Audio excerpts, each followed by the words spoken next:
What's up, guys? Welcome back to the Comfort Zone Commander podcast, your place for some casual, comfortable Commander conversations. I'm your host, Dan. That's your host, John. John, what are we talking about today? So today, we're going to get into a discussion about all the products that Wizards of the Coast offers for Magic the Gathering. Whether it's sealed products, draft products, specialty products, products for everyone, products for less than everybody. We're going to give you guys our honest opinion on what we think. Get down in the comments, give us your honest opinion, and we can get the conversation going. Speaking of products that we do like. Oh yeah, baby, you know what it is. We're still running our giveaway for the sealed set booster box of the Wilds of Eldraine. We're running this giveaway on our YouTube, so if you happen to be one of our audio-only listeners on one of those platforms, head on over to YouTube, same name and everything, and give us a sub over there to enter. This contest is available to the first 100 subscribers to the channel. All you got to do to enter is be one of those people and leave a comment down in the comment section of any of the videos during the duration of this contest, and you're in. That's it. Very, very simple. All the rest of the nitty-gritty stuff is in the video description for the official rules, so check that out before you enter, just to make sure that you know what's going on. Anyway, let's get into the topic. And John, why don't you start us off with this simple one, I guess, right? Like the archetypical, cornerstone, flagstone, keystone product with the draft booster boxes. Draft booster boxes, formerly known as booster boxes, are kind of your basic introduction into boxes of Magic the Gathering. They contain 36 packs, primarily now used for drafting. The most interesting thing, to me at least, about this product is they used to be kind of the way to get product. You didn't go to the store and find, all these different kinds of booster boxes on the shelves. If you were looking for a bunch of packs and looking to crack a bunch of packs, they were it. I mean, that was what we had. Yeah. No, it's so true, right? Because, we've touched on this before, but, even with respect to, the singles market, back in the day being so much less available to actually get singles ordered and delivered to you. Again, we talked about it in other episodes, but when we were young, bro, this game, 1994, right? That was the release year. 93, maybe? 95, 94, something right around there, just about when we entered the world. Our age. But back then, bro, you didn't have access to all this stuff. You didn't have access even as easily to the internet or all these card market services. So even getting singles was a lot harder. Quite literally, you wanted to get product. Most of the time, you were buying single booster packs, draft booster packs, or full draft booster boxes. I remember picking up a draft booster box of what was it? Lorwyn, right? Around when we had started. And again, it was just like a booster box. That was what you got, Now, how do I feel about that is another thing. It's kind of interesting. I don't know. At first, back in the day, that being simply where you get your cards, it felt a little less complicated. Now, obviously, Magic offers a ton more options and products for diversification. And this is kind of the hot take of the day, right? This is the era we're in right now is is Magic overproducing product? Blah, blah, blah. Are there too many different options? It's too diversified. You guys, I'm sure you've seen it. It's all over social media, so on and so forth. So part of this conversation today, we're going to kind of touch on these things with our opinions and our perspectives, because why not? You know what I mean? It's a conversation that's out there in the universe, in the multiverse, mind you. So you might as well talk about it in the zone and see what we think in this community. And especially, like John said, we want to hear from you too. So definitely feel free to get active in the comment section and give us your opinions, because we're just two people, right? You're however many people you are watching this. So that's more than us. So, definitely diversify the poll here a little bit. But anyway, long story short, sorry, totally went, off the rails. But long story short, draft booster boxes, like John said, now being more kind of subjugated just for draft. I don't know. I kind of like that, because I enjoy the thrill of collecting and getting the cards that I'm probably more suited to use or incorporate into my decks, especially as a commander player and having as many decks as I do. Having a lot of that draft chaff isn't really that relevant, and honestly, kind of becomes a little wasteful, if I'm not actually going to be drafting. Yeah, no, I mean, I feel very similarly. The draft booster boxes, I liked cracking them back in the day because what we had. But the last time I opened one for like collection's sake, it didn't give me that same feeling as it used to. Whereas I like that if I want to have a draft, if I want to have people over, if we want to sit around a table and crack packs to draft, I know exactly what I'm getting out of that. And depending on how many people, I think the last draft I did had like 4 total people in it. I can draft a ton of drafts with one booster box. So you know exactly what you're looking for and exactly what you're getting, which I really like about that. But it definitely is a different feeling. So, funny, I don't know if this is one you're referencing, but just so you guys are aware, the last draft I did, which was 4 people, was actually the night before my wedding. So, we are major nerds. So, that's what I was doing prior to getting hitched, But, what was it? We did... was it one of the Masters Ultimate sets, right? It was Ultimate Masters or Eternal Masters. Ultimate Masters, that's right. Yeah. Yeah, I mean, but like, that's a fun thing. I don't know if you guys have actually tried that. I don't know a lot of people that do run their independent drafts, but it's super simple. If you guys have a small knit group, if you play Commander, which obviously you do based on our podcast, and you have a play group, every once in a while, guys, give Limited a shot. It's very interesting. It's a fun experience. I'm not going to lie. There's the complexity of the like picking, especially from among like casual players, actually is really fun. I feel like if you were doing it on a pro level, I'm sure it can probably be a lot more stressful and a lot more like high level like analytics and strategy involved. But like picking out cards, especially like kitchen table style, when you guys just go in on a box together, it's a lot of fun. So like we would usually just go in on a box together, grab like a couple of our buddies and do a draft at home on the kitchen table and leave some of the excess packs, if there were any, either for prizing or to do additional drafts, like John was saying. So it's just funny that you mentioned that, because I'm thinking to myself like, oh, what's the last draft I did? And it was definitely when I was getting married. So it's kind of funny, but I think that is too like one of my favorite parts of draft boxes now is like doing it kind of kitchen table style with your friends, because they are really good products for that. Obviously it's very well designed for the drafting environment, But I mean, anyway, the long story short, those are a little bit dated now as far as collectors are concerned. People or Commander players who maybe don't want to just have a bunch of empty cardboard sitting around in boxes, that isn't going to make it unless you're playing Pauper or something like that. So thus, we now have set booster boxes, which you can win if you go ahead and hit that sub in the comments. But why don't we know a little bit more about those, especially because you have the opportunity to win that? John, what the heck is a set booster box? So set boosters, they do bump up a little bit in price from the draft boosters, as products do. And you only get 30 packs, which only get 30 packs is like a very funny thing to just say, because I don't know when the last time you guys opened a pack was. For me, it was not that long ago, but also not recent enough. 30 packs is a lot. I think that's an important distinction to make there, is that you're not getting a lot less, and there's a lot more you can open in the set boosters. They bump up a lot of things. This is where they start to include some more of the alternate treatments that they have in almost every set now. You have like a higher chance of foils in some slots. And it's kind of, in my opinion, a little bit of a sweet spot between still getting a bulk of cards. You're still getting 30 packs worth of cards, which at 15 or so cards a pack, that's a whole bunch of cards. So I think that's a really nice sweet... Yeah, that's math and magic. So I think that's a really nice sweet spot for the set boosters. So they kind of amp up the reward here, but they limit your packs a little bit. I don't know. When was the last? I was opening them for a while. When was the? I mean, did you know? That's a good question. When was the last set booster box I got? I don't really know. I feel like I pick up set boosters more like randomly, believe it or not. Like I'll buy them if I find a deal. Like, come on, guys, we all know.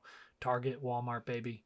Sometimes if those people don't know what's up, they be mispricing this stuff. Oh, dang.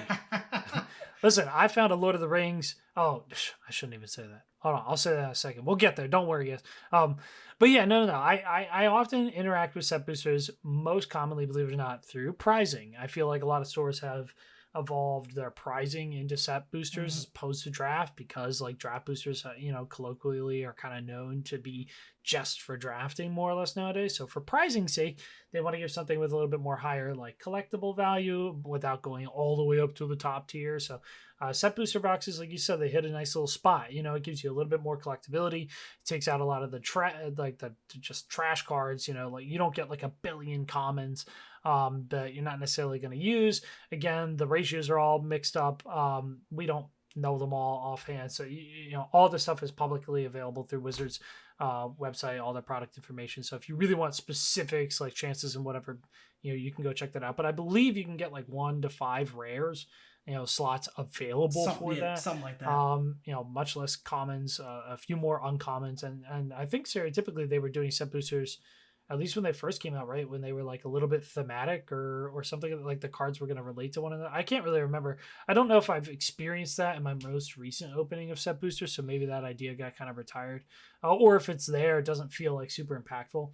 But I do like the idea, like you said, that there is going to be the like specialty treatments or special sheets like available through them. Maybe not in like that premium foiling or some other kind of aspect, but at least that those are in there, like the Enchanted Tales, so on and so forth. Yep. With Wilds of Eldraine, if you guys aren't familiar. But so I appreciate set booster boxes actually. I think it was an answer to a problem. You know what I mean? Like, it's like, you don't want to end up with a lot of wasted cardboard, and you don't want to have that kind of feels bad moment of buying like a full draft booster box and only walking away with like the 36 rares when that's really what you're chasing. But maybe you don't have enough money to go to the next rung, which we'll talk about very, very soon. So here comes set booster boxes. And I think that's a good compromise. I find a lot of enjoyment in set booster boxes. But if you guys don't want to get the full set booster box, obviously you can go for packs, but you can also go for bundles, baby. Bundles are the reskin of fat packs, which we've talked about in the past briefly because of the annals of our increasing agedness. We're like a fine wine over here. We're becoming a crisp Parmesan cheese. But long story short, we a bit old now, so we're back from the day with the fat packs. And honestly, with this one, hot take for me, I miss fat packs. We talked about this, but like bundles have become a little streamlined, and I miss my fat packs, man. Come on, tell the people what used to be in those as a reminder. Right. So fat packs were 2 side-by-side boxes. Count them 2 that I think if you really tried, you could fit between 2 and 3 EDH decks in each box. Yes. So we're talking about right off the rip, you get storage for 6 decks. Which that's the reference. Oh, please do. That's the first thing that I miss. This is my original planar chaos. The marker written on it and everything. This is my OG Planar Chaos Fat Pack, one of the 2 that came in to complete this art. I wish I had the other one right now. I had the dragon on the other side. For you audio listeners, I'm visually featuring one of the boxes to show just how crazy and aged. Look at this. Ready? I had written on this bad boy, bad/okay cards. What else? Beautiful. Marked lands. That's what this was for. So we know this was the OG storage. Okay, that's what John's on right now. Sorry. Oh yeah. Keep telling. So on top of that, I think, and correct me if I'm wrong, you got 10 packs, which 10 packs is quite a bit for, I'm pretty sure, what was a lower price than what they are at currently. But everything gets more expensive over time. So now, for the bundles, the much less fat packs. Wait. The books, bro. Oh, the book! How did I forget the books? They had little book inserts in every one. They were wrapped together. You had the books. You had the storage. You still got D20s. We love the spin downs. And they even gave you, remember those, in addition to like the novel books, if those were included, which I don't know, again, they weren't for like every one of the releases, but back in the times, like there were novels included in the fat packs. But in addition to that, you remember you also got that little booklet that like Oh yeah, it ran through like the Yeah. cards that were in the set. It included some of the Yes. draft archetypes. It literally was like, Yes. here are these cards. And I think some of them even were like, here are the legends. Like, here are the legends in this, like the main players of the story in some of those. Yeah, I they forgot had, all like, a about top- that. Yeah, they had like a top 10 cards like section, which I thought was really cool. Especially again, as a kid, like I don't have a lot of access to like internet information. So I get one of these booklets and it feels like, ooh, this is cool. This is secret. Like this is insider information I just gained. It's like when you buy like a video Yeah. game guide, you know what I mean? Anyway, sorry, yeah, I literally even as we were talking about this, I swear to you guys, like it wasn't in the show notes or anything. Like that memory just cropped back up for me like a song you can't place. But like I remember having those little tiny booklets in addition to the novels. But anyway, yeah. Sorry, get us on to the bundles. Yeah, What's so the difference? So the bundles, you still get lands. Can't forget, you got basic lands. So this was actually something that I used to like, and I still like, believe it or not. You get a nice little pack of basic lands. I'm never going to run out of them, but there was a long time where I could not get enough basic lands. So now you get set boosters instead of what normally would have been draft boosters. So that's super cool. They upgraded the contents of what's in the packs themselves, in the bundles, but you only get 8. And another change that they made, which I, as somebody who sometimes my eyes give me a little bit of trouble, they upgraded the D20s. This is something that I know not everybody likes, but I am a huge fan of.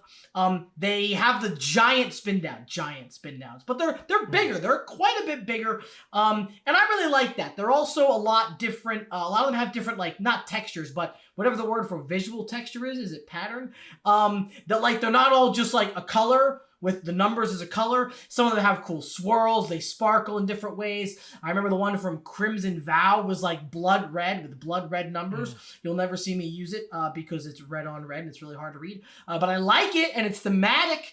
So like that was really cool. So that yeah, dice game on point, man. Like Yeah. dice Oh, yeah. have gotten a major upgrade, and also yeah, you're right. Like the dice included in those, because they're spin down and they're not technically like, you know, legit for rolling and whatever, like that they are for like marking and you know, tracking. So the bigger the better, in my opinion. I mean, if you guys want like a traditional like spin down for traditional D20 for rolling and things like that, I mean, there are so many options out there. I mean, not a sponsor at all, but I just picked up this set off Etsy. I don't know if you guys can probably even see this, but like this thing has like a floating eyeball inside of it, which may not be good for like tournament rolling and stuff because of the weighting or whatever. But like anyway, the long story short is if you guys want like a dice specifically for rolling in numbers, go pick yourself up a really cool custom like D&D thing, whatever. But if you just want to have a dice for spin down and markation, I like the increased size. And I also think they've really like increased their technological ability of making cool dice, like you were saying, like that internal texturizing is really, really cool. So in that element of things, like I agree. I like those changes, but this section for me is a hot take. Because I prefer fat packs. Like honestly, like in my opinion.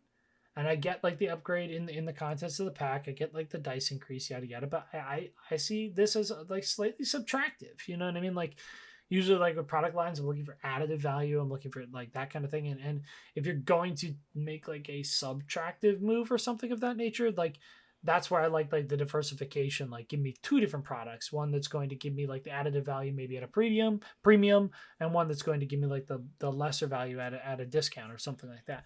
Which is not to say that I think that like bundles aren't like necessarily worth your money. But I do prefer like some of the bits and bobs. I loved getting the extra box. I liked getting the novel. I thought stuff like that was really cool. I understand like it's probably higher production like cost, but it was really neat. However, I will say, and this I hinted at earlier, that they have been adding some special stuff into the bundles kind of just like on a whim. For instance, with Aftermath, I believe you got the special art treatment Spark something or other, which I believe was by Scott, right? Scott Fisher. I think it was his art that came in the bundles. That card though, not worth anything. Dust. Cheap as beans. Cool art, but like whatever.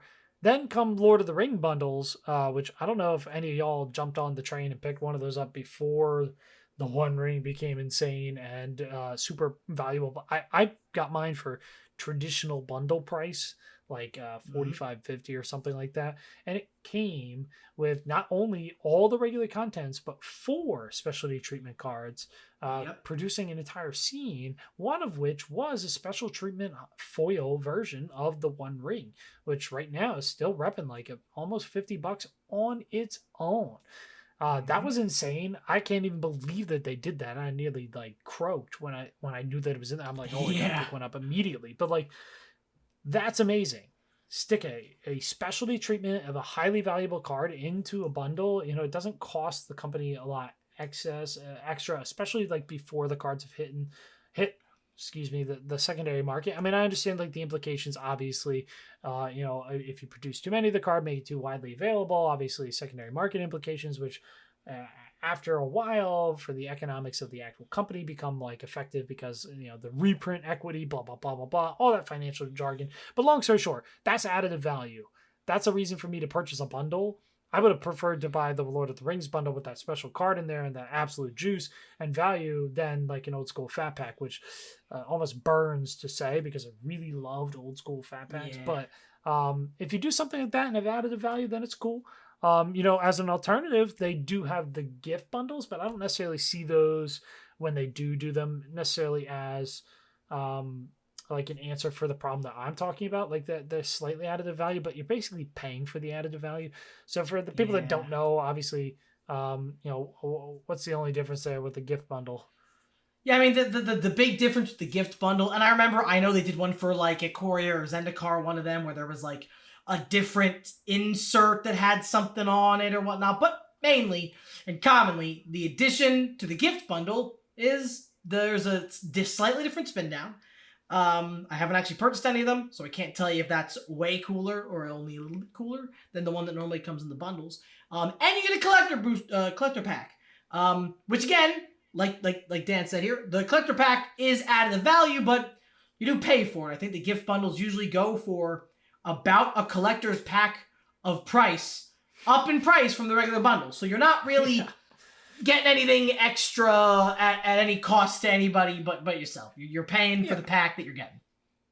Yeah, exactly. I mean, you could pretty much just go buy a bundle and then buy a collector pack. Now you do get a Yeah. different box, which tends to be quite cool. Like I think the boxes that come with gift bundles are generally foiled, like Oh the yeah. actual box itself. But you know, that's just like kind of a side thing. Also, while before we vault off of this, I do want to say this one thing. This, you see this? Oh dude. Let me point this out for you guys. Go ahead. Oh, whoops. Hit the mic for you. Check out this old puppy here. And for you audio listeners, I'm doing a box by box comparison. Old school fat pack boxes had a flat bottom with finger divots for ease of removal. At some point, our Art Deco evolution insisted that we go ahead and just on an angle, random angle, by the way, just machete part of that box off. Why'd we do this? Okay, listen, I'm personally not a giant fan of this, which is, again, I don't, you know, this ain't killing anybody. This ain't no big deal, but I do not like this design choice. I feel that on occasion there's like this little lip cardboard insert on the top part of the box usually that keeps it from going all the way down. But if that gets damaged or removed or something of that nature, a lot of these tilty boxes tend to want to actually follow their slant and push down a little bit more on the one side. And I have had some cards unfortunately get a little crimpled. I literally Oh just yeah. earlier today when I was sleeving up, I had a bent sleeve in this box, which is why the lid is off and on the floor. So just one little tiny thing. I don't think that the design elegance of having a slant here No. is as valuable as going back to a flat bottom with finger divots for the sake of the health of the cards. That's I just a agree. small little hot take. It also makes them harder to stack, which I don't know if you guys can see it back in the corner behind me, but I like stacking my bundle boxes, my fat pack boxes, and they're in a little menagerie of different sets and colors and things. And they don't really stack with the slant because, again, it pushes down on them. The slant, the box wants to go down over the edge. And I also have had some cards. I had like a foil temple of something or other that got like bent hard corner. Rest in peace, that card. But no. If we're gonna move away from something that we both don't love to probably, and sadly for my finances, my favorite, and I think I know your favorite of the collection of boxes, which is the collector booster box. The collector booster box makes a couple major changes, I would say. Major's a good word. So you go from your 36 down to your 30 to your 12 packs. Stereotypically, Lord of the Rings set subsiding, you get 12 packs in a collector booster box. That is substantially less cardboard. You're working with way less packs, like a third of the packs. So, bright side, less cardboard. Downside, less cardboard. On the bright side, the cardboard that gets put into the collector packs, we're talking special treatments, alternate arts, special foilings, the confetti foiling, the Phyrexian foiling. You're just putting all the really interesting stuff. There's guaranteed foils, just in general. You're guaranteed, what, almost the entire pack? Or the entire pack is foil? Everything? It's all of the like chaff stuff that's still included, like the commons and uncommon. Well, definitely all the commons are foil. I think the uncommons are usually foil. See, it's difficult, right? Because sometimes it does vary. Like with the Lord of the Rings holiday release, it would not necessarily be accurate to make those blanket statements for like the uncommons, because I believe if I read the release like description correctly, some of them are going to come non-foil but in the scroll treatment, while another two of the uncommons will be in the silver foil treatment. So there's a lot of diversification. This is kind of like part of like some of the stuff that like, ruffles the feathers out there, is like just how much there is to track and know like what you're able to get and so on and so forth. But no, not like, it isn't guaranteed that the whole pack is foil, especially once you get into the rares. Generally speaking, with the rares, you get like at least one guaranteed like non-foil slot, one guaranteed traditional foil, generally like an extended art foil, or one of the slots is guaranteed to be usually like one of like a commander product rare or a jumpstart rare or something like that, and that has a chance to be foil. Yeah. And then you get one that's like guaranteed to be like the top of the top like printing, with the exception of course of like serialized blah blah blah, but it's going to be like an extended alternate treatment foil, so on and so forth. That's going to be like your chase slot, your one guaranteed foil alternate blah blah blah blah blah. So like it depends, of course. This kind of varies, like, and collector boosters haven't been around for like a long time, so this is also like still kind of like an evolving idea, like in the grand scheme of things, it's been relatively short order since these have even really been available and defined as that, because I think the first time we saw a product like that was original Double Masters. Is that accurate? I know that Coldheim had them. Well, remember OG Double Masters? Yeah. Was it Double Masters back then? Either way, the OG. Remember, like it was the VIP packs or whatever. Right? Yes, VIP packs. That's what it was called. Yes, I'm almost positive it was VIP packs, and it was basically like this like teaser to what would become collector boosters. And at the time, I mean, if you compare pricing wise, like I guess it kind of maps out a lot of times, like because I think those were like $50 independently. Which I think nowadays, depending on the set, like collector boost is going to run you anywhere from like $30 to $50 or so. But like like so like obviously this is like a newish product, so they're still kind of experimenting with things. But long story short, like John was saying, this is where the juice is, baby. This is where the meat is. Okay, if you're a collector, and if you got the thirst, okay. If you listen, odds are if you play Commander, you be liking those spicy cards, okay? Come on now, don't even play, brother, right now. You out there, whatever ear holes are listening to this thing right now, don't even pretend like you don't like some kind of altered treatment, some kind of foil. I know some people don't like foils because of the pringling and whatever, but like you definitely be out there liking some alternate treatment. I promise you that there's very few people out there. Please get in the comments if you're one of these people and speak for yourself and let me know that you exist. But there are very few people out there that probably just love the traditional OG treatment, no specialty, no cool border, no foiling, no nothing, and that would be their preference. I doubt it. So obviously, if you're looking for the spice, this is where it is. It's oh so nice.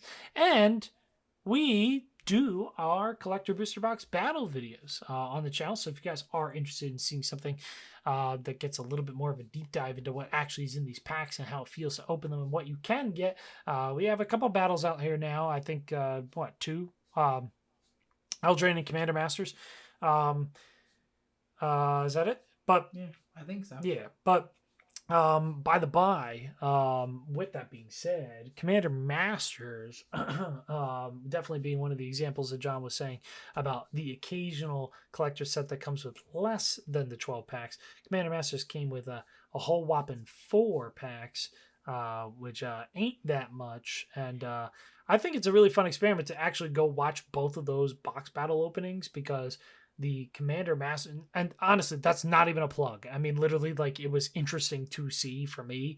So I don't feel like you need to actually go watch them if you think I'm just trying to plug it. But the basic idea is, like, get the takeaway of the differential is crazy, because the Commander Masters product collectors were, like, so much more money. I spent almost double on my Commander Masters product, maybe like 3/4, whatever, you know what I mean, 175%, whatever, to get 4 packs versus the 12 I got with Wilds of Eldraine.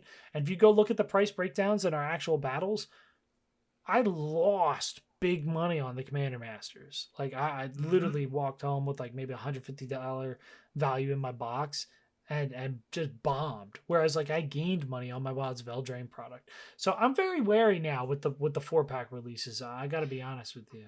I mean, how do you feel no. I mean, as somebody who opened an absolutely gorgeous card in the Commander Masters box and also one in the Eldraine box, if you guys would ask me right this second, John, I have infinite money, which of these 2 products should I purchase? I'm going to tell every single one of you to buy a collector's booster box of Wilds of Eldraine. Hands down, no questions asked.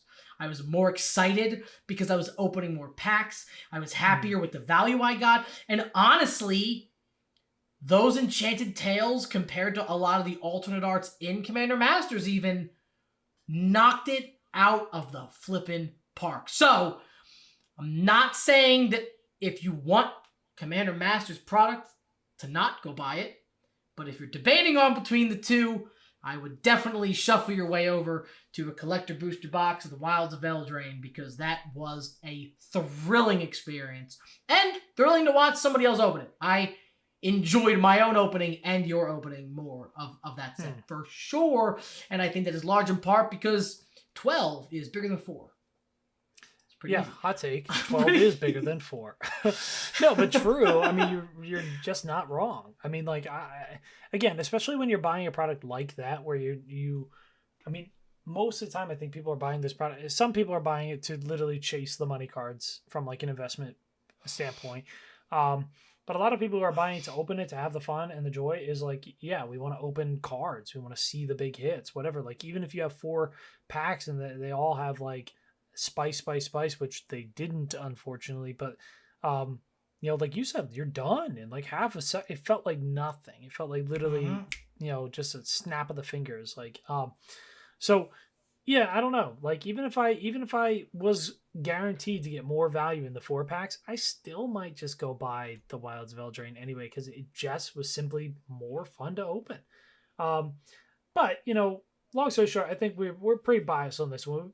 We both like collector booster boxes. It just is what it is. I love those alternate treatments and the foiling they've been doing that you touched on, man. Like, the specialty foilings have been really, really cool. I don't know how to speak on the most recent one from Wilds of Eldraine, the confetti foiling, because I unfortunately opened a dang blood moon again. Which, if you saw that video, I was not too thrilled. Which, I mean, yes, I should be happy I got a confetti foil, but I have this curse where whenever I buy a premium product with a blood moon in it, that's what I'm going to get. So does John a little bit, but he dodged the bullet this time around. I don't know why the Blood Moon be chasing us. Someday we'll put together some kind of crazy legacy deck with all of our different special variant Blood Moons, or we'll just sell them for scrap. But long story short, I wasn't like a huge fan of the treatment, at least the way that it showed up on the Blood Moon. I think it probably looked better on your Omniscience or whatever, but the confetti was cool. I actually really like the Surge foil treatment. I think that was really neat, and the oil slick Phyrexian thing. Oh my gosh! And you know our favorite lands, the black square lands, bro. The lands you can't read. Oh, amazing. I swear, like I thought those were the most ridiculous thing when I saw them online. And then when I felt one in my hands, the thickness, the texture, the absolute illegibility. Oh, gosh, it's perfect. Yeah, no, that's... I definitely... If I could fill a deck with just those, I would. Oh, it's happening. It would be difficult, but if I could fill a deck with those lands, I would. That's a great deck idea. Like your whole land base, those lands, and then all your cards, the special black box treatments. Can you imagine that deck? Like just the look of it? That's amazing. That's immaculate. We got to build it. We'll put it together for you guys just so you can see that glory. But anyway, long story short, a lot of the foilings have been really cool. Well, I guess before we jump off, do you have a favorite one of the foilings? What's yours? Because now I'm just curious. Favorite of like all the specialty foilings? Oh, jeez. So I've never snagged a Surge foil. Really cool. So I'm not. I can't. Yeah, I would like to see one in real life. But honestly, I think the confetti foils. Like I know it's the newest one. It's the one I just opened. But the confetti foils, I think, were just like they don't detract from the art. I think they're not like the art looks good in one angle and the foiling looks cool in another, but they don't complement each other. I think I've seen a couple at an LGS, and then of course the one I opened, and I think that the confetti foils just highlighted the art and the cool extra foil treatment at a really nice pinnacle. Which I think was super cool. I think they knocked it out of the park. And I'm excited. I'm excited to see, from the holiday product, if I get my hands on it with the silver. I didn't look at the pictures or anything. I'd really like to know what that new silver foiling is going to look like. Yeah, I'm not sure exactly what it looks like. They have like a still frame picture on there. But it was kind of like hard to tell. I really liked the like frame break foily stuff from Commander Masters, but I also really like just the traditional like the what they were calling like the textured foil. I know that like there's a lot of things now that are like quote unquote like textured foils, but like I'm talking like the OG like Eldrazi Titans in their textured foil treatment, but like more pertinently the Scott Fisher Liliana textured foil. That thing is immaculate. So that's probably my favorite foiling. I just think it's really cool. It's very unique. It's very like gripping, but right before we jump off from this, I just want to know like what's your guys's all y'all out there, like I really want to know this. Please tell me this information. I'm not even joking. I'm not fishing for the comments. I just want to know people's feelings on this. What do we think about foil etched cards? Because like I'm gonna be honest, I kind of like don't like them at all. Like I keep getting them on occasion, and I've seen like one or two that like look good, and for some reason I keep buying them. Like I'll go online, I'll go to pick up a card, I'm like, oh, it's available in foil etched. Oh, you don't say. And then it arrives, I'm like, what the heck is this? It looks like somebody took a sandblaster to like a traditional card, not even foil, and just went, psh, and just like muted everything. What do you think? It's something that I didn't even realize until we started filming the games or playing on Spell Table. But they, if you guys have, you don't have to. I'm not throwing another thing for you guys to do. But if you saw the game where I played Wilson, the Refined Grizzly, you can't read that card on camera. You can't. I can barely read it in real life. And I wish, because I'm like, oh yeah, like it should be cool. You're highlighting like the whole text box. And the picture, and it should be nice, and I can't read it, and neither can you, and it's very distressing.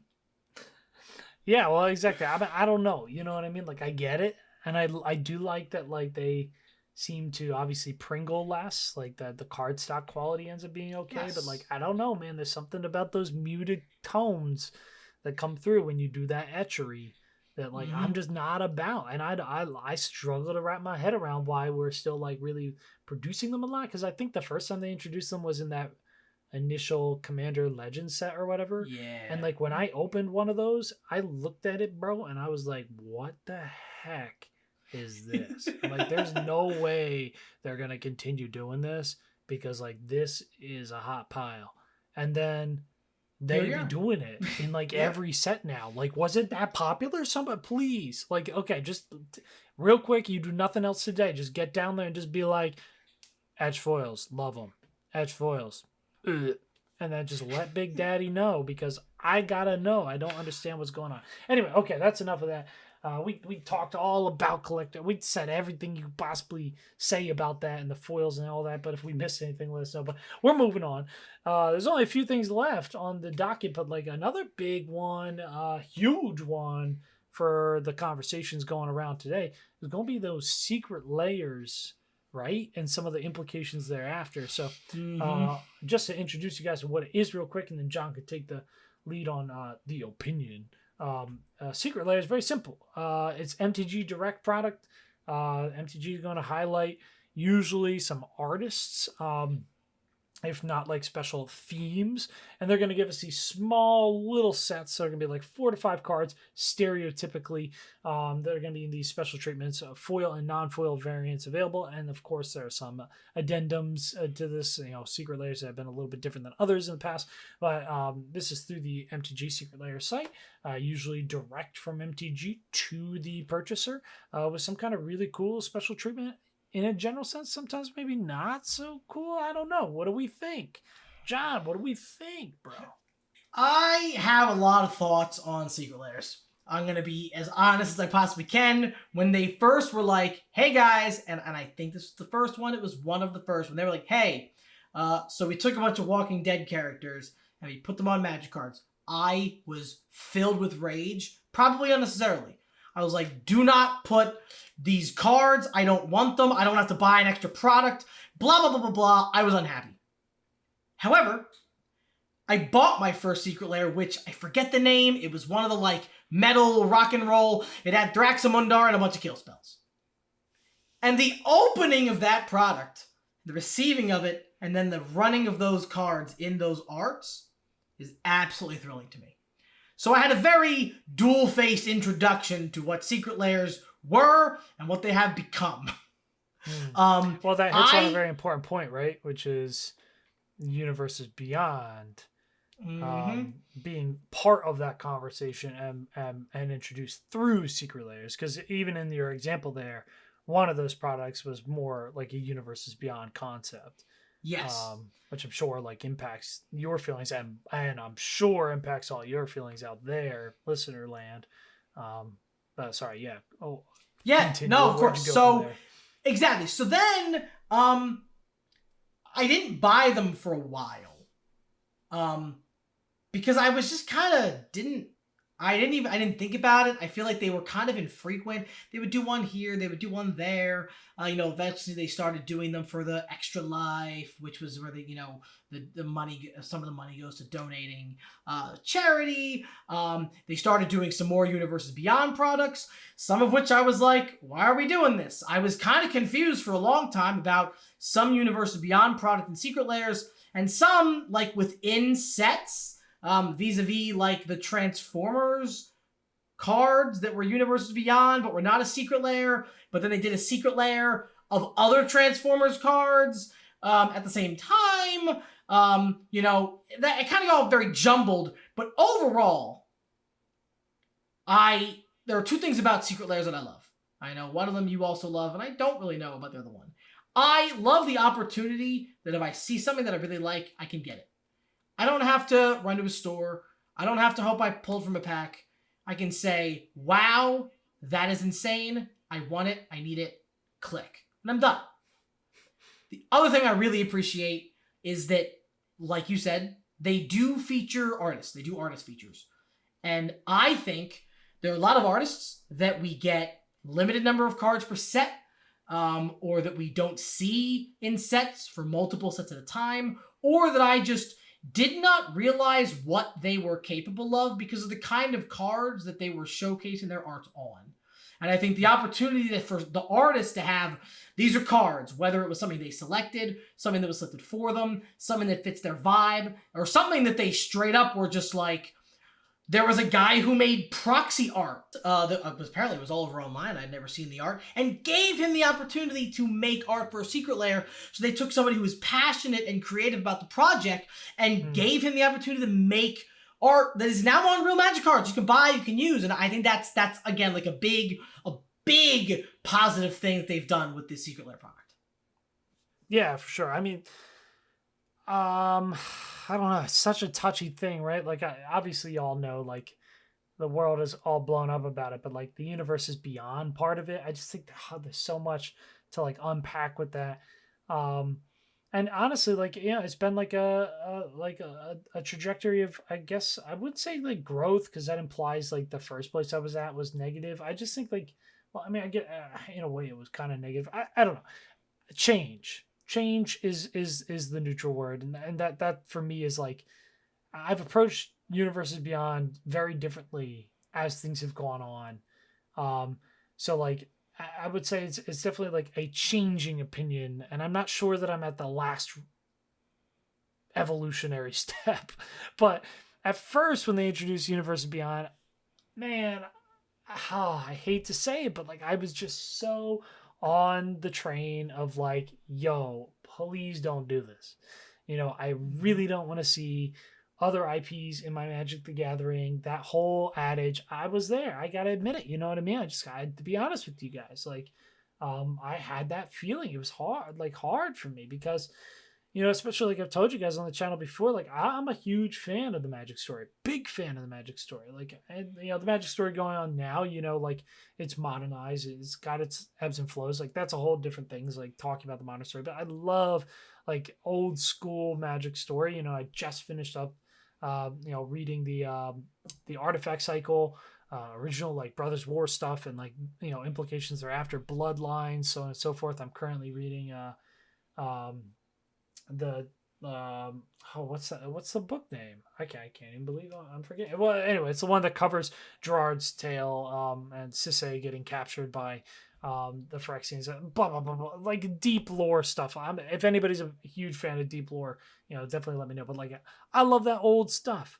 So the Magic universe being so diverse and so well built, and there's books, and like it's a world that exists behind the cards. It's just like huge, immaculate, really involved characters I love and care about. So like, I don't know, like it felt like when they first brought in Universes Beyond, it's like, oh, we're gonna do this now. It felt like oh no, you know what I mean? Like a moment where I'm like, oh, what does that mean for our attention to the Magic story? You know what I mean? What does that mean for where the game's gonna go? How much are we gonna do of this? And like, because random IPs coming in, in order for you to really care, you have to have some knowledge of that IP, some fandom, whatever, for it to mean something to you.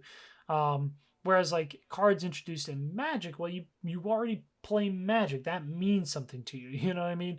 Whether you engage with the story or not, these things exist in this universe. It doesn't mean you can't have variable opinions on where they take that direction, but this is the game we play, and there's no real question of whether it's going to be meaningful to you.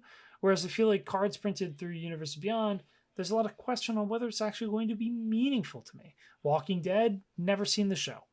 It's not meaningful to me. I don't know the characters. I don't know the names. I don't understand the references or why the abilities are unique. So at first, my guttural reaction was negative. I'm like, I don't want this here because, not only because it wasn't meaningful to me, but because these were unique cards, not just reskins. These were also effects and abilities that could be interesting in the game that I felt I didn't have meaningful access to because I didn't know the IP. I didn't really want to play it because it didn't really like resonate with me.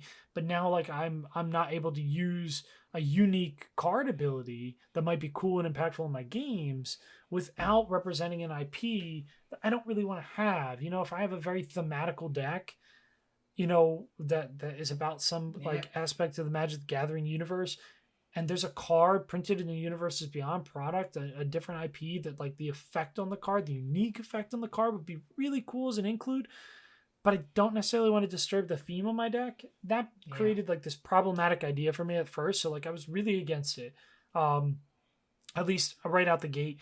And then, again, season to change. I'm not saying that like I don't have certain feelings or reservations about it on occasion. I know that, you guys have probably seen the announcement, spoiler alert, but like we're getting obviously the Doctor Who product very, very soon. We're getting a Fallout product. We're getting Assassin's Creed. We're getting, Jurassic Park, like all these IPs that are just so all across the board. And I don't know, it's hard for me to reconcile with it. And I'll tell you where things really shifted for me, I think. And honestly, it's with Lord of the Rings. Like I honestly like I feel like I like a hypocrite now if I were to be against Universes Beyond, even on that premise alone, because I really love Lord of the Rings. So like all of a sudden they do an IP that resonates with me, and I'm like so giddy, and I'm buying a ton of it, and I'm like, oh, this is amazing. Look at all these dudes. Look at this guy. Look at that guy. Like, so it's just one of those things where like sometimes you got to take a step back. You know what I mean? Like, it's not that I don't feel the way I did, or like what I had said before about like sometimes there's going to be cards that are released in these IPs that I like, want to incorporate, but I don't want to represent the IP in the particular build I'm doing, and that does sometimes feel a little bit bad. But there's a flip side of the coin where sometimes like I get to play, like the Balrog in MTG, and it feels awesome because it was done with respect and integrity to the original IP and source material. The design, the R&D on these cards to make them relevant and related and feel like the card from your IP that you're fanning over or whatever, like that is amazing. So I really do respect R&D. I do respect the move. I think that again, I've heard a lot of people talk about this, but it really does generate a lot of new players into Magic, even just collectors who maybe don't play to start, but they just want to collect because it's an ancillary IP that they support.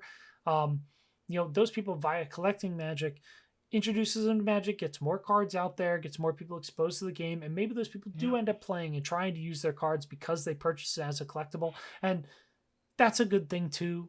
I also appreciate the fact that they didn't necessarily, drop down any of the in-universe releases. It's just that now with the Universes Beyond initiative, there's just a lot more product coming out, which is another kind of point in conversation. But it's not like we stopped making in-universe product or changed the rate at which we make it to accommodate out-of-universe product. So I respect that too. I never think it's going to be like a perfect thing for me. I'm probably never going to be able to hear that we're getting like a Fallout New Vegas Commander Precon and be like, oh, joy.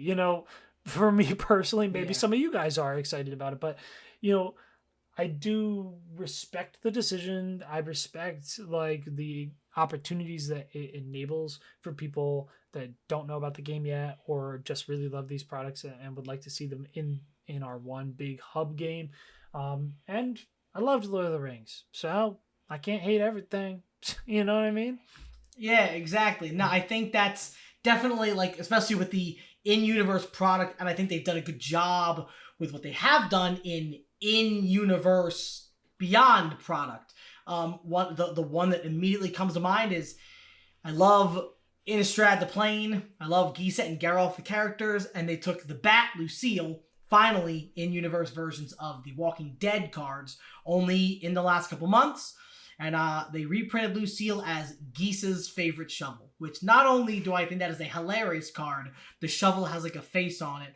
They were able to take a really cool Universe Beyond card and make it fit perfectly into a Magic the Gathering card. Like within universe for a character. Gisa's a grave digger. She reanimates zombies. The shovel, the bat, makes zombies because the character uses the bat to kill things, so it makes zombies or makes them come to whatever it is, and Gisa reanimates zombies. So I think that there's definitely some really nice mix there. The part that is like similarly, how you were saying complicated for me is now that they're doing whole commander decks and whole sets, I do not expect to see a 300 card set that is Lord of the Rings, but in Magic's skin. But I think with some of those IPs, there's a really unique opportunity to make some really cool in-universe versions of those cards, which is nice. Yeah, I agree with you. I think that, again, I think it would have been perfect. Oh, gosh, excuse me. It would have been perfect if they were able to guarantee an in-universe variant of all of the out-of-universe variants. And I know that doesn't work now. Obviously, they're not going to do that. Yeah. We're not getting an in-universe version of every Lord of the Rings thing or all the unique cards that are going to be printed in the Doctor Who set.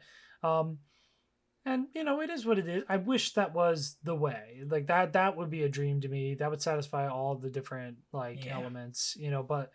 like, for instance, like, they're doing the full-scale set release Final Fantasy, that's not really, like, an IP I traditionally follow, but it's going to be, like, a full-scale set, like Lord of the Rings, at least if I follow the announcements accurately. So, with that kind of thing, like, there could be tons of unique cards in there that I don't necessarily want to blend into my decks, and it'd be awesome if I had an in-universe ability because, again, like, I build for theme a lot. I love theme. I love MTG-based theme. I don't know if Sephiroth or like Cloud necessarily belong in my like tree folk type like you know what I mean, like I don't know, it's odd, but anyway, long story short, I think that overall there are a lot of positives for all of the potential negatives, and that all opinions on the matter are probably valid, and that at the end of the day, the decision of the game creators to do it, at least it's being handled with diligence and respect, and the card making is definitely well thought out. And some of these cards are really, really cool. So, I gotta at least respect that, and I'm excited to see where they go with things. I like the Jurassic Park stuff. Not gonna lie, I think that's pretty cool too. Yeah, me too. I'm very excited to see more of that. I'm definitely gonna be building me an Indominus Rex alpha deck. That's a guarantee. So keep an eye out for that bad apple, because that thing is hilarious and very cool. So, obviously, like I said, like I can't be too hypocritical here. Like there's some IPs and some products that I really like that they did. If we had in-universe examples for them, that'd be pretty cool. But, it'd be what it'd be. But either way, regardless of that, outside of that, I really like Secret Layers. You know what I mean? Like, I got to be honest with you. Like, like in-universe Secret Layer stuff, artist spotlights, things like that. I just love them. I don't know. I know people like aren't like huge fans sometimes, and yes, price point wise, like they're not always justifiable. But like, again, like they kind of are. Like, I mean, I know that the cards might not actually have secondary market value when you're looking at the traditional versions of them or whatever. But these Secret Layer exclusives, with artist spotlights, that like, again, like that's what you're paying for. Like, and you don't have to be buying it. Like, again, like, because they're literally just reprints. If you don't value the artistry that would encourage you to buy it at that price point, then don't buy it. You know what I mean? Like, if you want it because you want the art, that's what you're paying for. You're not really paying for like the cards you're getting, quote unquote, although obviously it'd be nice for them to have some value.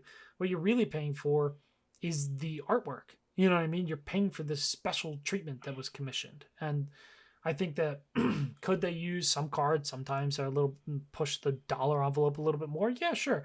But like still like, oh man, like I just recently picked up the Kev Walker one. I'm excited for it to come in the mail, but I love Kev Walker. You guys heard me talk about it on the Wilds of Eldraine thing with his Sugar Maw art or whatever, but like amazing treatments that guy has, and his Secret Layer feature was incredible. It's very cool. Cards, are they worth it? Nah, not really. It the Betrays dropped a lot in value after his most recent pre-con reprint or whatever, so like the cards aren't pushing like the value they necessarily should, but oh man, the art, so dope. That's why I bought it. I bought it for the artwork, you know what I mean? But anyway, that's pretty much it for Secret Layer. So last but not least, we just have like some specialty products, right? Like things to touch on real quick. We won't lag too long on it. The most important one of them probably being, Commander Precon products or pre-constructed decks. Which, if you guys aren't familiar or haven't seen one of our Precon Battle episodes, these are just R&D pre-constructed decks. They have everything you need to play with, and they even come with a collector's sample pack, which comes with 2, collector booster box, style treatment cards. And then you get a full playable deck with alternative commanders, so on and so forth. I really like the precon products. I didn't way back in the day, actually, because again, I really liked Commander as a fully creative space, kind of pushing the envelope, doing crazy stuff. But I like Commander precon products, especially as it implies for new players or players who maybe just don't have the time to go as crazy and deep and borderline psycho with some of these builds that I try to adapt and create. Like, they take me hours and hours and hours, and sometimes people just want to get to playing the game. And I think it's awesome to have a product that can create a space for those people to play based on the time that they have available, or a place for new players to play based on their extensive knowledge of the game. And I think that they're really well thought out. Like, usually they're given a lot of love and attention. I mean, what do you think? Oh yeah, no, definitely. I mean, as you guys have seen some of, but yeah, Dan has seen a ton of. Is that I use a lot of the precon commanders in my builds. Some much more stereotypical, following the lines of what they look to do when they were pulled right out of the box, and some like the hopefully finished being reconstructed soon Bant pulverizer named Perry, a deck that I have built and taken apart and am finishing. Can go a little bit more sideways. Sideways wonky, not sideways attack. Some of both. Either way, so you can use them to do a lot, and I've experimented a lot with using the precons as are, and making heavy edits to the precon, and just taking the commander out of the precon and putting him into an entirely different shell. And I like all of those options, and I've had a lot of fun with it. And I also have a lot of fun just playing them right out of the box. I love deck building, but sometimes, like you said, I want to rip open the cardboard box. I want to put the deck in sleeves, and I want to just go. I want to just hit the gas, and I want to just go. And I like what that offers to me, and I can only imagine the benefit and how good that feels being a new player or somebody that doesn't have that deck building experience or forte. So yeah. I really like them. And especially in recent years, they've gotten more interesting, more varied, with a lot of things we haven't been offered. Like, for example, slivers. Like, when was the last time I had a new sliver? And then they made a sliver precon. That's really cool, giving attention to things they hadn't. Yeah, without the problematic, inclusion in like a main set or something. Because to reprint slivers, but if you reprinted them in a standard set, like, you would set the world on fire. You know what I mean? Like, the implication of slivers re-entering standard and modern, and but like all of that is like, yeesh. But like being able to print it specifically for commander, straight to commander. Is pretty cool as an aspect of those. So yeah, I agree. Commander precons, chef's kiss. They're pretty good. Oh yeah. And that about wraps it up. The only other thing we have is bits and bobs, man. Like, and really, this section is more like a shout out. If any of you guys know strange products that we missed on the list, let us know. But we have some retired products, some specialty products. We got the scene boxes coming out for Lord of the Rings. It's the first time we've seen these before or at all ever, but basically you're just going to get a small subset of specific cards that are going to produce a scene when the cards are lined up together in a particular way. They get their special foil treatment, so on and so forth. Also, these scene boxes come with, I think, set booster packs rather, which I didn't know. I think they come with like 2 each or something, which is very interesting. Wow. I assumed you were just getting the cards, but these, again, they're very, very new. They're not even released yet. This is the first time they've really done something of this nature. And you did have the scene cards like kind of built in the main set back with Blotcher's original release. So I think the scene treatment thing it's all right. I'm not like overly a fan. I'm not like against it. I love special treatments. I don't know. The scene thing doesn't like ring too true for me because I'm very rarely going to see them put together.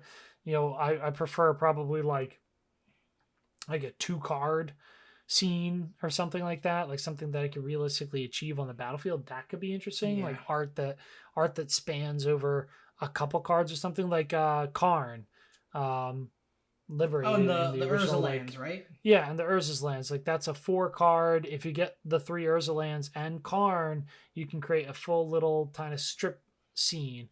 That's achievable, so I think that's cooler to me because I like the idea of achieving it like in game. Some of these other scenes are just like are way too big. Like they're cool as pieces of art. I appreciate that. I like them, but I don't feel like it's achievable in game, so it doesn't mean as much to me because I don't just look at things in my binder. My binders are always being torn apart for brewing. So, Yeah.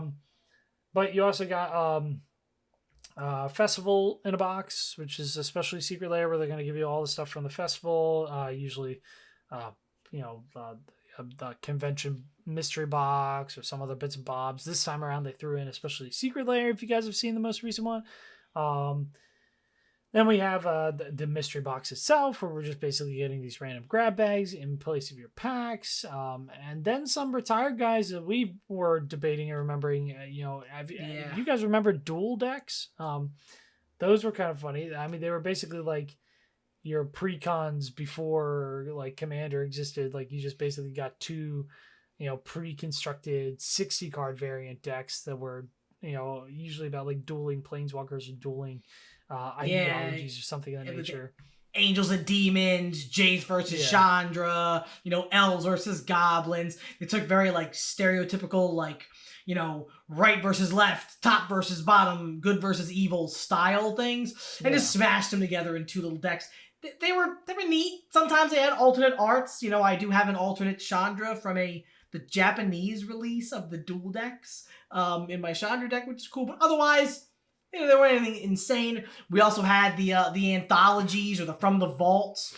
I know you had gotten a lot of them back in the day, but From the Vaults were kind of wild. They were, again, kind of secret layers before secret layers, in a way. Like, there was so From the Vault Legends, From the Vault Annihilation, and all the things. I don't know if it was From the Vault Legends, actually. I have no idea what I'm talking about, but maybe that was a product. You're right. And they were a collection of things around a theme. So Annihilation was all like board wipes or things that blew things up. From the Vault Lands was a bunch of lands, which is kind of, so those are all kind of all over the place, a lot of those products, but, retired, sadly. Yeah, I actually, I really liked From the Vault products. Again, I mean, they're kind of like secret layers now, so it's not like we don't have them anymore. I don't know, they just felt like a little bit more special. They came in like a really special box with like a magnet seal top, and usually with a dice and a few more cards than you would see in a traditional secret layer.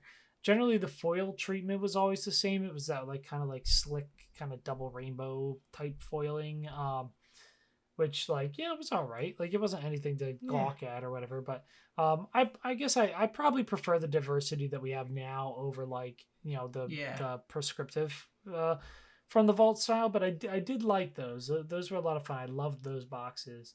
But yeah, and then honestly, I think that's pretty much all of them. I know there's like anthologies, and other kind of like obscura stuff that's come around every once in a while. The miniature Magic decks that the dual thing. You can probably find them at one of your local mall kiosks or whatever. And the little mini MTG cards.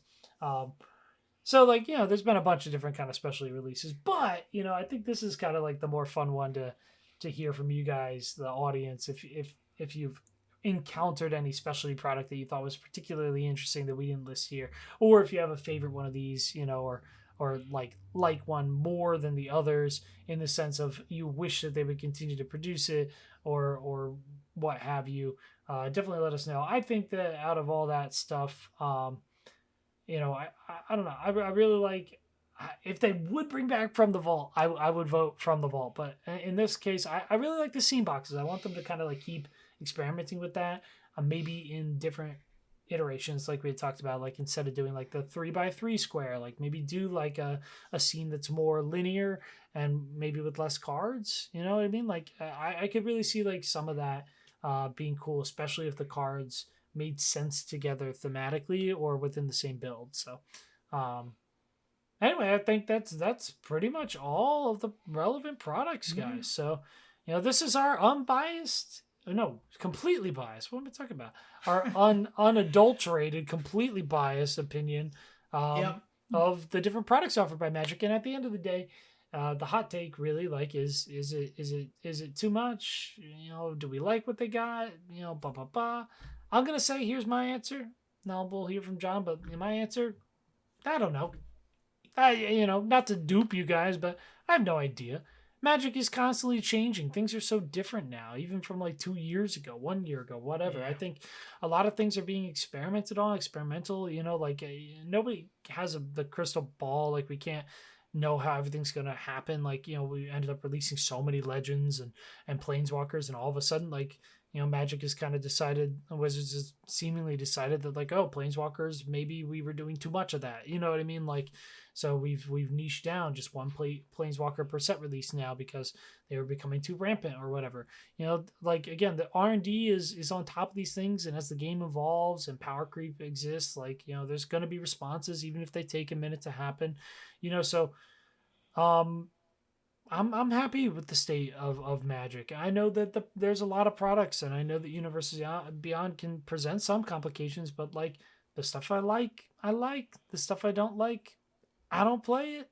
I thought Warhammer 30,000 was going to be a nightmare for me because I don't care. I don't know Warhammer, blah, blah, blah. I respect it. I don't play it. I was like, yo, I'm never going to get to use these cards. Guess what? I pretty much don't use them. And my life goes on. There's tons of freaking Magic cards, man. Honestly, it's probably helpful. Making decks days is a nightmare.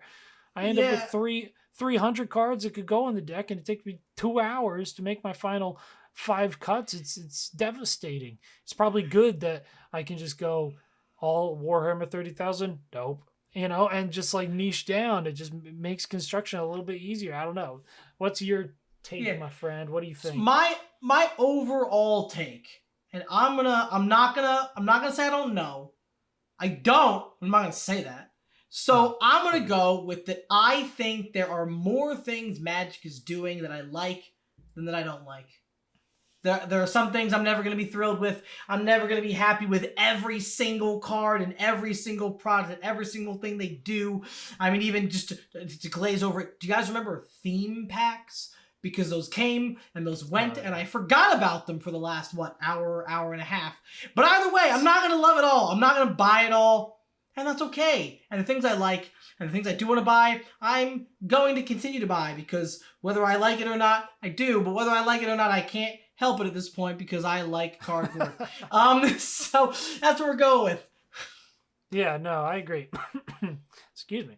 I definitely think that's that's at least the takeaway probably here, generically in the comfort zone.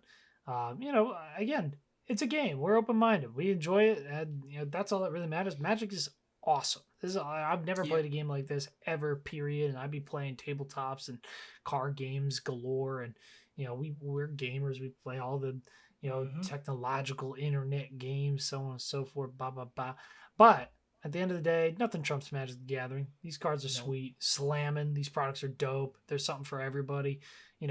Tell me that you can't find something on there that's for you. You know what I mean? Like, it might be a bit much. You might be a mad collector like me. I'm a completionist, man. Like, I like to have everything, but like, it's been a little bit of a personal evolution coming to terms with the fact that maybe I just don't have everything, and there's some things for people that aren't me, and that's okay. You know what I mean? Like, some people are made really, really happy by products that maybe aren't directed for me, and that's fine. I mean, I can survive. I just pretend it doesn't exist. You know what I mean? Or just appreciate the fact that it exists and is bringing joy to somebody else and providing like a space for more players to enter the world of Magic. So, long story short, I'm happy. We're happy. This is, products are cool. Dope stuff. Oh, yeah. And if you want to be an owner of some fine productory, go ahead and hit that subscribe button, baby. Be one of the first 100 subscribers. Leave a comment down below with any of the 1,000 things we asked you to tell us about. And win this box, maybe. I don't know. Check the video description for them full rules. And as we keep teasing, we're going to be releasing a bunch of stuff soon. So I'm going to hit that notification thing, man. There are going to be episodes where we discuss big projects that we're going to be releasing, things that are going to involve you guys in the community. So we definitely don't want you to miss that. So you can get on the train early and help us design the next season of Comfort Zone Commander here. But anyway, thanks for going on this wild ride with us and participating and listening to our rambling on about a bunch of products and our personal biases. Definitely get involved. We love you guys. Thanks so much for listening, and that's it, man. We're going to talk with you guys.